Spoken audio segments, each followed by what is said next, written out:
કેવીકે ડીસાના નિદર્શન ફાર્મ ખાતે જે નર્સરી યુનિટ છે એની અંદર આપણે આખા વર્ષ દરમિયાન એટલે કે ચોમાસામાં, શિયાળામાં અને ઉનાળામાં ત્રણેય ઋતુમાં આપણે જુદા જુદા 6 પ્રકારની શાકભાજીના ધરુનો ઉછેર આપણે અહીંયા કરીએ છીએ।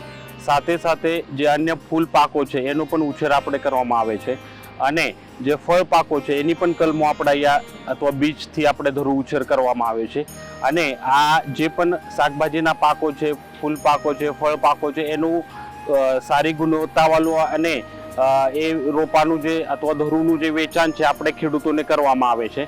ખાસ કરીને શાકભાજીની અંદર આપણે પ્લગ ટ્રે ટેકનોલોજીના ઉપયોગ દ્વારા ધરુ ઉછેર કરવામાં આવે છે, જેથી કોઈ પણ પ્રકારના રોગ જીવાત કે નેમેટોડ કે બીજા અન્ય કોઈ પ્રકારના પ્રશ્નો જે છે એ ખેડૂતોને આવે નહીં અને એ રોપા જે આપણે ઉછેર કરીએ છીએ ખેડૂતોને આપણે સીધું વેચાણ કરવામાં આવે છે। એની અંદર ખાસ કરીને શાકભાજીના પાકો છે, ત્યારબાદ હળદરના રોપા છે અને આપણે ફૂલના રોપા છે, એ બધા રોપાનું આપણે પ્લગ ટ્રેની અંદર ઉછેર કરીએ છીએ। ત્યારબાદ હાલમાં આપણે રીંગણ, ટામેટા અને તરબૂચ અને શક્કરટેટી એ 4 પાકોની અંદર આપણે કલમી રોપા પણ તૈયાર કરીએ છીએ।